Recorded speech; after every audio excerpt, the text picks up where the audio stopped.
Assalamualaikum warahmatullahi wabarakatuh. Perkenalkan, nama saya Muhammad Afanda Fadila. Saya dari Prodi Manajemen dengan NIM 2892 15037. Hari ini saya akan mempresentasikan tentang tugas dari ekonomi manajerial. Untuk pertanyaan yang pertama, mengapa kita perlu untuk mempelajari ekonomi manajerial? Karena ekonomi manajerial penting untuk dipelajari karena seorang manajer harus membuat keputusan yang berkaitan dengan masalah-masalah bisnis dan mampu mengkaji permasalahan bisnis tersebut secara rasional. Tugas utama manajer adalah membuat keputusan yang mampu meningkatkan performansi dari organisasi. Dengan demikian, tugas manajer dalam organisasi bisnis adalah membuat keputusan yang berkaitan dengan masalah-masalah di mana keputusan itu diharapkan akan memungkinkan organisasi bisnis mencapai tujuannya, seperti meningkatkan produktivitas, memperluas pangsa pasar, meningkatkan keuntungan, mengurangi biaya yang akan meningkatkan performansi bisnis dalam situasi ekonomi yang sangat kompetitif. Lalu selanjutnya, teori perusahaan menganjurkan bahwa untuk mencapai keuntungan kita perlu meningkatkan pendapat setinggi-tingginya dan merendahkan biaya serendah-rendahnya. Nah, untuk pendapat saya sendiri, banyak cara yang akan ditempuh untuk mendapatkan laba atau keuntungan yang lebih besar. Salah satunya yang dapat digunakan untuk memperoleh laba yang lebih optimal adalah dengan memperhatikan volume penjualan serta menekan biaya-biaya operasional yang akan dikeluarkan perusahaan.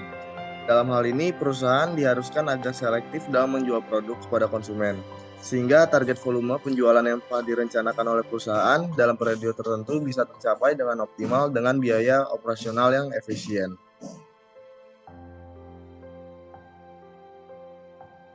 Semakin biaya itu bisa ditekan, mestinya akan sangat berpengaruh terhadap peningkatan laba bersih perusahaan.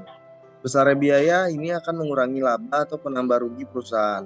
Tingginya biaya operasi akan membuat peningkatan laba turun. Begitu juga jika nilai biaya operasi rendah, maka peningkatan laba akan naik. Jadi untuk memperoleh laba yang tinggi perlu diperhatikan biaya-biaya yang dikeluarkan dan mengendalikannya secara efektif. Selain itu, perusahaan dapat mencapai laba sesuai dengan yang ingin dicapainya. Efisiensi biaya operasional merupakan variabel penting. Biaya yang dikeluarkan oleh perusahaan dalam beroperasi perlu dikendalikan sebaik-baiknya. Karena walaupun operasional dapat berjalan dengan lancar, namun tidak didukung dengan usaha menekan biaya serendah-rendahnya, akan menimbulkan naiknya biaya operasional.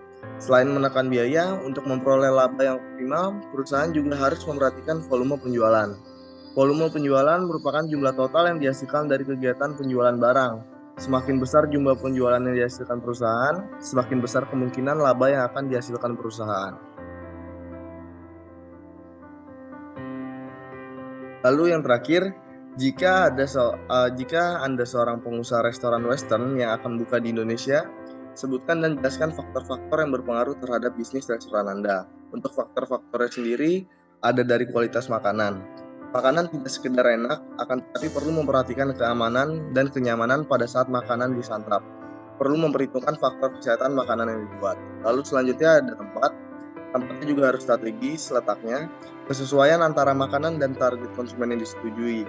Misalnya, saya akan mendirikan restoran Western ini dengan perkantoran yang banyak orang asingnya, atau dekat dengan perumahan atau residen orang-orang asing di Indonesia.